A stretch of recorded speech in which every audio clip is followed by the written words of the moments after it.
भारत का steel frame, ये शब्द तो सुना ही होगा। मतलब हमारे आईएएस, आईपीएस और आईएफओएस अधिकारी।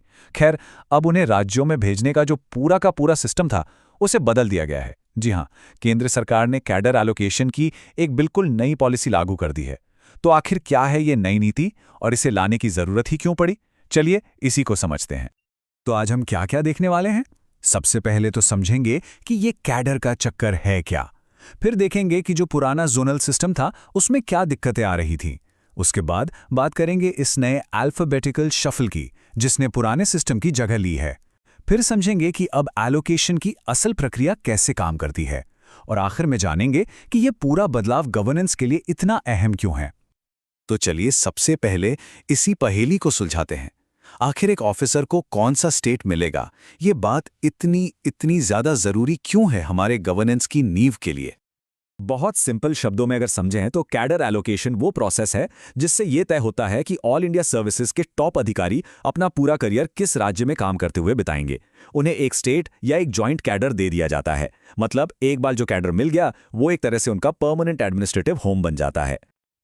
अब ये पूरा सिस्टम ना एक बहुत ही बारीक संतुलन पर चलता है। इसके हमेशा से दो बड़े मकसद रहे हैं।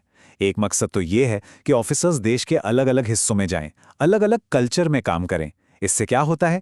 नेशनल इंटीग्रेशन मजबूत होता है। लेकिन दूसरा मकसद भी है। कुछ ऑफिसर्स को उनके अपने होम स्टेट में भी रखा जाता है। क्यों? ताकि उनकी जो लोकल नॉलेज है, उस जगह की जो गहरी समझ है, उसका भी तो फायदा मिले। तो सवाल ये उठता है कि अगर सिस्टम चल रहा था तो उसे बदला क्यों गया? आखिर प्रॉब्लम क्या थी? चलिए जरा करीब से देखते हैं कि 2017 से जो जोनल सिस्टम चल रहा था उसमें कौन सी दरारें आ गई थीं।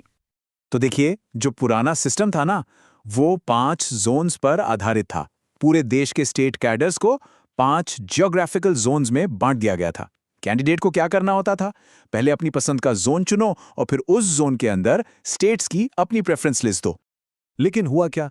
बहुत जल्द ही इस सिस्टम पर सवाल उठने लगे।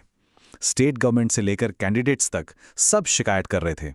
शिकायतें ये थीं कि कैडरों का बंटवारा सही नहीं हो रहा है, मतलब अनइवन डिस्ट्रीब्यूशन हो रहा था। पूरी प्रोसेस में ट्रांसपेरेंसी की कमी थी।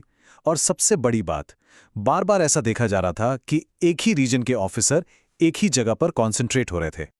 और इन्हीं सारी समस्याओं को दूर करने के लिए सरकार एक नया कॉन्सेप्ट लेकर आई, जिसे हम कह सकते हैं द न्यू अल्फाबेटिकल शफल। ये ग्रुपिंग का एक बिल्कुल नया तरीका है। और यही है इस पूरे रिफॉर्म का सबसे फंडामेंटल चेंज। ज्योग्राफिकल जोन्स वाला आइडिया, उसे पूरी तरह से खत्म कर दिया गया। और उसकी जगह क्या आया? Alphabetical groups. यानी अब ग्रुपिंग भूगोल के हिसाब से नहीं, बल्कि वर्णमाला के हिसाब से होगी। तो आखिर ये नई व्यवस्था दिखती कैसी है?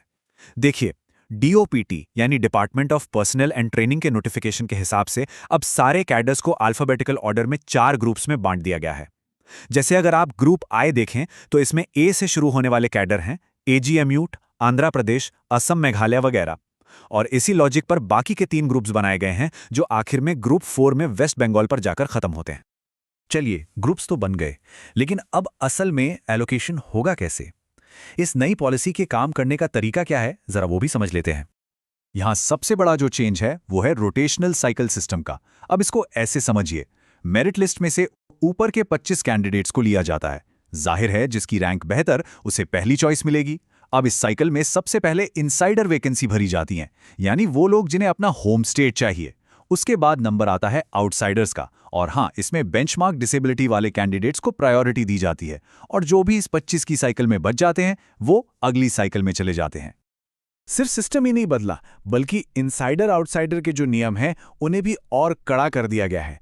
अब अगर किसी को होम कैडर चाहिए तो वो सिर्फ और सिर्फ मेरिट और वैकेंसी पर ही मिलेगा, कोई और फैक्टर नहीं।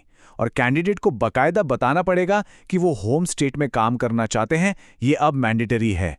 एक और टेक्निकल लेकिन जरूरी बात, ईडब्ल्यूएस यानी इकोनॉमिकली वीकर सेक्शन की जो वैकेंसीज हैं उन्हें अब से अनरिजर्व कैटेगरी का ही पार्ट माना जाएगा। एक सवाल मन में आ सकता है कि ये जो वैकेंसी की बात हो रही है ये तय कौन करता है? तो देखिए, हर सर्विस के लिए अलग मिनिस्ट्री है। आईएएस के लिए डीओपीटी, आईपीएस के लिए मिनिस्ट्री ऑफ होम मिनिस्ट्री और इंडियन फॉरेस्ट सर्विस के लिए ministry of environment, forest and climate change. यही तीनों मिलकर हर साल वैकेंसीज तय करते हैं। तो हमने ये तो समझ लिया कि क्या बदला है और कैसे बदला है, पर अब आते हैं सबसे बड़े सवाल पर कि आखिर इन सब बदलावों का मतलब क्या है, ये पॉलिसी इतनी मैटर क्यों करती है। सरकार का जो ऑफिशियल स्टैंड है उसके मुताबिक इस नए फ्रेमवर्क के 3 मेन मकसद हैं। पहला, पूरी प्रोसेस को और ज़्यादा ट्रांसपेरेंट बनाना। दूसरा, ऑफिसर्स का फेयर डिस्ट्रीब्यूशन करना। और तीसरा, नेशनल इंटीग्रेशन को और मजबूत करना। तो उम्मीद क्या की जा रही है इस रिफॉर्म से? माना यह जा रहा है कि इससे कैडर एलोकेशन को लेकर जो कोर्ट कचहरी होती थी वो कम होगी। राज्यों के बीच जो शिकायतें थीं वो भी शायद दूर होंगी, जिससे कोऑपरेटिव फेडरलिज्म को बल मिलेगा। और हाँ, ऑफिसर्स को भी ज्यादा डाइवर्स माहौल में काम करने का मौका मिलेगा, जिससे गवर्नेंस की ओवरऑल एफिशिएंसी सुधरेगी। तो अगर इस पूरी बात का निचोड़ निकालें तो वो ये है कि ये पूरा बदलाव असल में एक ज़्यादा स्टैंडर्ड, ज़्यादा मेरिट बेस्ड सिस्टम की तरफ एक बड़ा कदम है। और इसका अल्टीमेट गोल क्या है? एक ज़्यादा मजबूत और एक ज़्यादा इंटीग्रेटेड सिविल सर्विस बनाना। देखिए, कागज पर तो ये पॉलिसी एक बहुत ही फेयर और इंटीग्रेटेड सिस्टम का वादा करती है।